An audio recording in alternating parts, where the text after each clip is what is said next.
नमस्कार, मेरा नाम है डॉक्टर पुरु धवन और आज इस वीडियो में हम बात करने वाले हैं कि पुराना लकवा यानी अगर किसी को 10 साल हो गए हैं, 12 साल हो गए, 15 साल हो गए हैं, लकवे को इतना टाइम हो गया है, उन पेशेंट के अंदर लकवे के पेशेंट के अंदर किस तरह से आराम लेकर आया जा सकता है।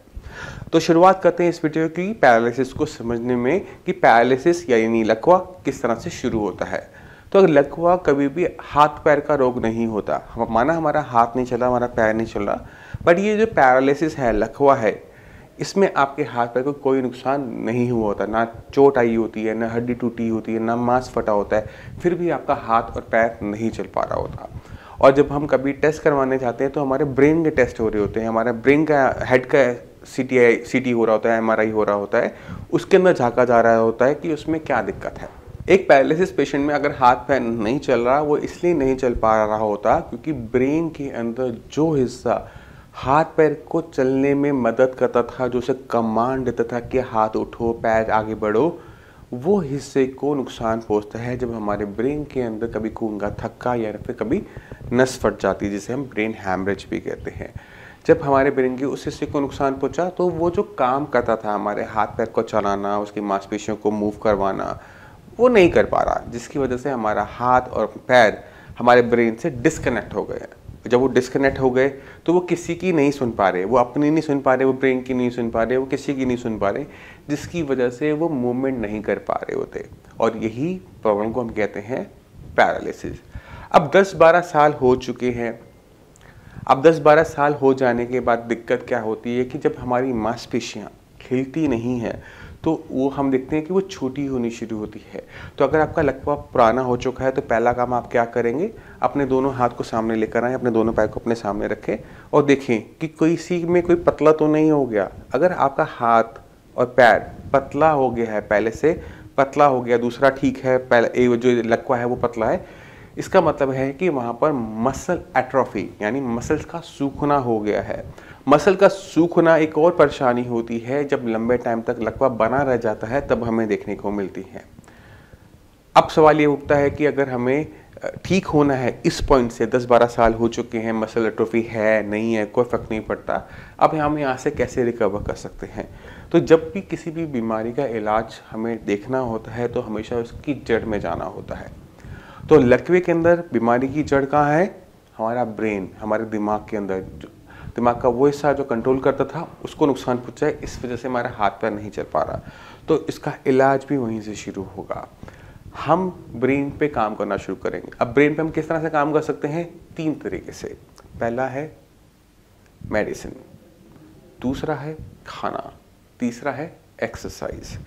इन तीनों पॉइंट पर अगर हम काम करते हैं तो पैरालिसिस चाहे जितना मर्जी पुराना क्यों ना हो, उसमें आराम आना शुरू हो जाता है।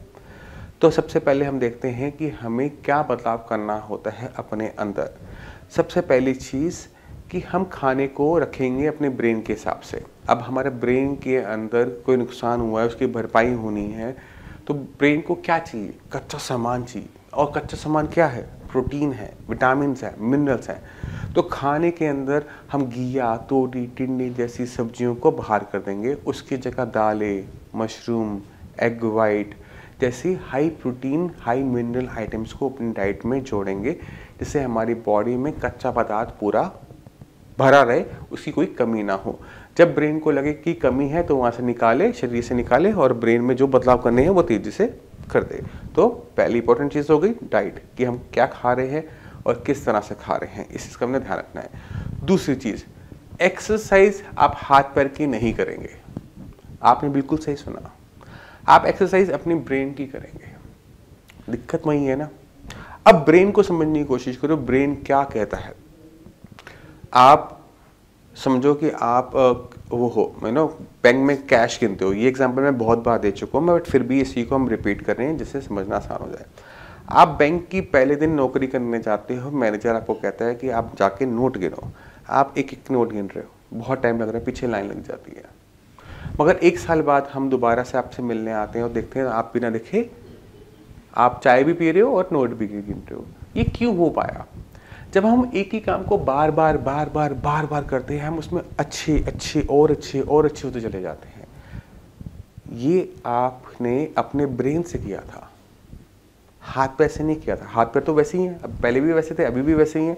जो बदलाव आया है वो आपके ब्रेन के अंदर आया है। अब ये जो बदलाव है ना, ये आपने अपने चलने में भी लेकर आना है, अपने हाथ की ताकत में भी लेकर आना है। तो हम इसमें क्या करेंगे, एक पैरालिसिस पेशेंट जिसे चलने में दिक्कत है उसे चलाएंगे। ये इसकी टांग की एक्सरसाइज नहीं है, ये इसकी ब्रेन की एक्सरसाइज है कि पैर को कैसे दूसरे पैर के आगे उठा के रखना है।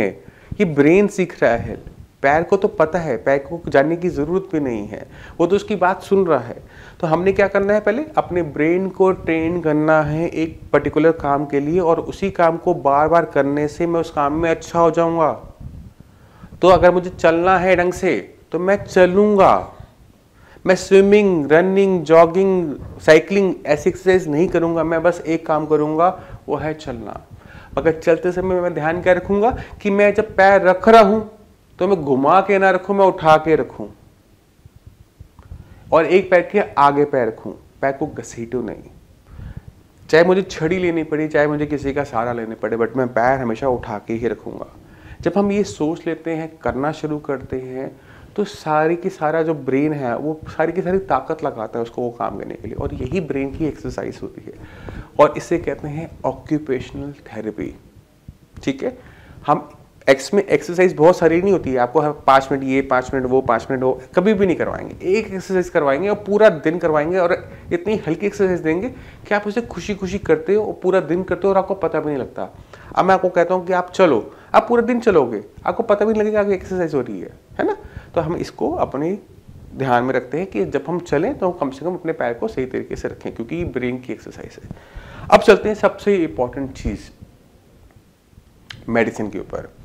अब हमें ब्रेन के अंदर क्या चाहिए, हमारा जो ब्रेन है जब छोटा होता है, जब बड़ा हो रहा होता है, जब हम छोटे थे बड़ा हो रहा था तो हम चीज़ें सीख रहे थे।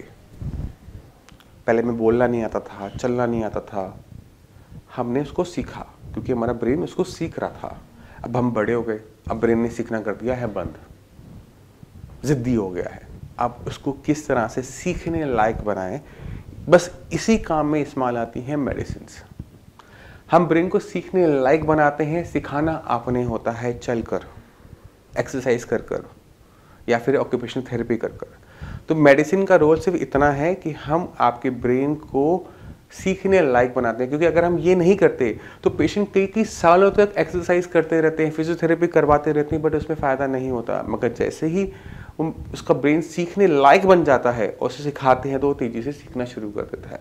और यही सबसे बेस्ट पार्ट है, और यही सबसे बड़ी कमी है कि आपको 10-12 साल, अगर आप ये वीडियो देख रहे हो 10-12 साल हो चुके हैं, तो यही कमी आपकी पूरी ट्रीटमेंट के अंदर रह गई होगी, जिसको आपने अभी तक पूरा नहीं किया।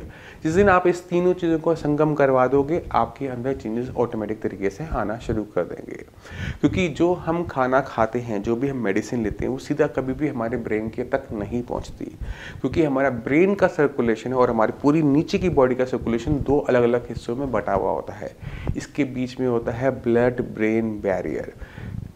तो कोई भी चीज़, कोई भी मेडिसिन जो इतनी सूक्ष्म हो, इतनी छोटी हो, इतनी फाइन हो कि ब्लड ब्रेन बैरियर को क्रॉस कर सके, वही आपके ब्रेन के अंदर चेंजेस लेकर आ सकती है।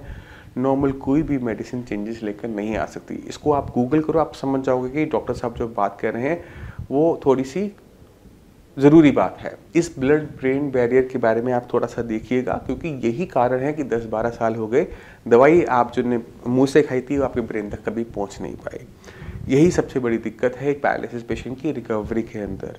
तो अगर आप सारी चीज़ों का सही तरीके से समझ जाओगे तो आपकी बॉडी के अंदर चेंजेस दिखने शुरू हो जाते हैं। मैं आपको कुछ पेशेंट के हाथ छोड़ जाता हूँ, उनकी आप वीडियोस देखिए, उनमें चेंजेस देखिए, तो आप समझ जाएंगे कि किस तरह से श्रेयास के अंदर साइंस इंजीनियरिंग से एक पैरालिसिस पेशेंट जो पुराना हो चुका है उसके अंदर भी आराम आता है।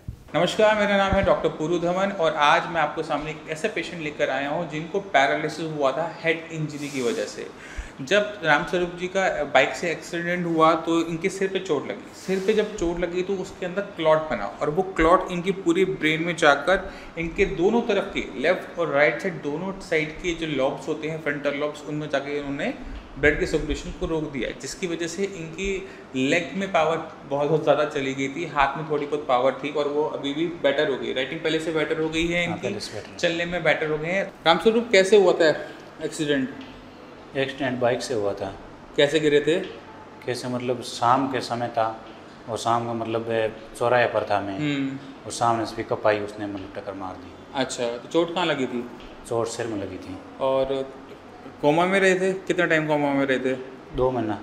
और उसके बाद दिक्कत थी, जब खड़े हुए तो क्या दिक्कत महसूस कर रहे थे? तो उसके बाद मतलब 5-6 महीने तो मतलब खड़ा ही नहीं होता, खड़े नहीं हुए थे? मतलब 7-8 महीने तक मतलब वो जो घर वाले हैं वो मतलब मम्मी पापा वो मतलब सहारा देकर चलाते थे। अच्छा। मतलब चलना मतलब उठना बैठना भी मतलब। और साइंस इंजीनियरिंग से इलाज कितने महीने लिया? 1 महीना हो गया। 1 महीने में क्या बदलाव देखा अपने अंदर?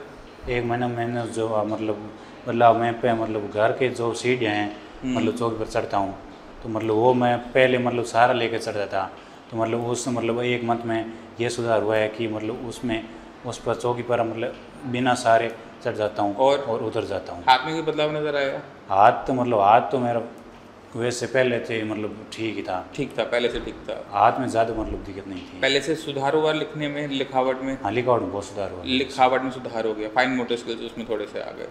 और चलने में सुधार क्या लगा? चलने में मतलब मेरे को मतलब काफ़ी मतलब पहले से मतलब 10-15% सुधार लग रहा है। तो अब राम स्वरूप जी आपको थोड़ा सा चल के दिखाएंगे कि कितना फर्क आया।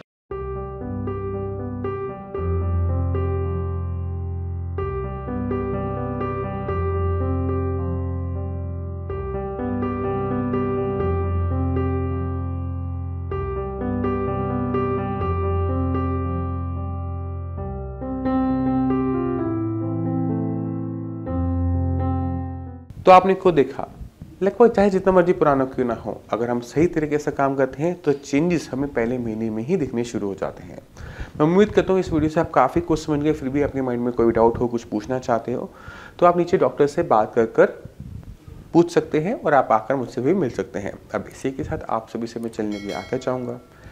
मिलते हैं अगली वीडियो में, तब तक के लिए नमस्कार।